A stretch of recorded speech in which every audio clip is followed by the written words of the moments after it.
लोकसभा चुनाव की तारीख नजदीक आते ही पश्चिमी बंगाल की मुख्यमंत्री ममता बनर्जी के रुख नरम पड़ते जा रहे हैं। ममता बनर्जी ने पहले बंगाल की सभी लोकसभा सीटों पर अकेले चुनाव लड़ने का ऐलान किया था, लेकिन अब बताया जा रहा है कि उन्होंने कांग्रेस को एक बार फिर सीट बंटवारे की पेशकश की है। कांग्रेस इंडिया गठबंधन में आई दरारों को भरने में जुटी है। कांग्रेस के बड़े नेता इंडिया गठबंधन के साथियों से बातचीत कर रहे हैं। यही वजह है कि पश्चिमी बंगाल में सीट शेयरिंग को लेकर कांग्रेस और टीएमसी के बीच एक बार फिर बातचीत शुरू हो गई है।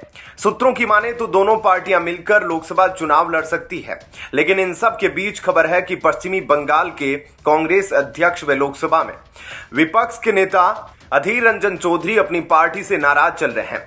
उनकी नाराजगी ममता बनर्जी के साथ सीट बंटवारे को लेकर चल रही बातचीत की वजह से है। सूत्रों के मुताबिक अधीर रंजन चौधरी ने कांग्रेस आलाकमान को पार्टी छोड़ने तक की धमकी दी है। उन्होंने यहां तक कह दिया कि अगर टीएमसी के साथ गठबंधन होता है तो वो बीजेपी में शामिल हो सकते हैं। उनका अल्टीमेटम कांग्रेस आलाकमान के लिए बड़ा सिरदर्द बन सकता है। बंगाल में अधीर रंजन चौधरी लगातार ममता बनर्जी और टीएमसी पर हमलावर रहे हैं, जिसके बाद कहा जा रहा है कि सूबे में इंडिया गठबंधन का होना मुश्किल है। यहां तक ममता बनर्जी ने खुद ऐलान कर दिया था कि वह बंगाल में अकेले दम पर चुनाव मैदान में उतरेगी। यह कोई पहली बार नहीं जो कांग्रेस का विकेट गिरने जा रहा है। पिछले 10 सालों में कांग्रेस के कई बड़े नेता पार्टी को छोड़ चुके हैं। इधर अब बंगाल में टीएमसी और कांग्रेस के बीच सीट बंटवारे पर समझौते के आसार दिखाई दे रहे हैं। बताया जा रहा है कि मुख्यमंत्री ममता बनर्जी कांग्रेस को 5 सीट देने की तैयारी कर रही है, जबकि कांग्रेस ने 6 से 8 सीटें मांग रखी है। दोनों पार्टियों के बीच सीट शेयरिंग को लेकर बातचीत अंतिम दौर में है। सूत्रों के मुताबिक कांग्रेस और टीएमसी में अब 6 सीटों पर सहमति बनती दिख रही है।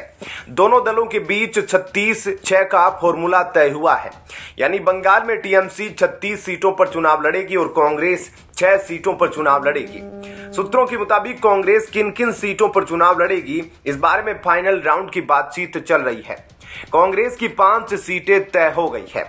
पश्चिमी बंगाल की मुख्यमंत्री ममता बनर्जी ने जनवरी महीने में ऐलान किया था कि आगामी लोकसभा चुनाव में उनकी पार्टी सभी सीटों पर अकेले चुनाव लड़ेगी।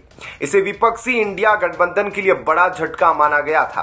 बनर्जी ने यह फैसला ऐसे वक्त में लिया था जब राहुल गांधी की भारत जोड़ो न्याय यात्रा बंगाल में एंट्री करने वाली थी। उस समय ऐसी चर्चा भी थी कि ममता बनर्जी ने कांग्रेस को बंगाल की 42 लोकसभा सीटों में से 2 सीटों पर चुनाव लड़ने का प्रस्ताव दिया था, लेकिन कांग्रेस ने इसे नामंजूर कर दिया था।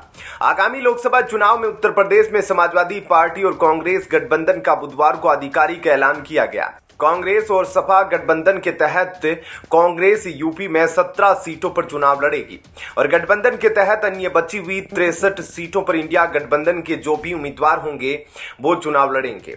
ऐसे में क्या कहना है आपका, इस पर कमेंट सेक्शन में अपनी राय जरूर दीजिएगा। जय हिंद, जय भारत।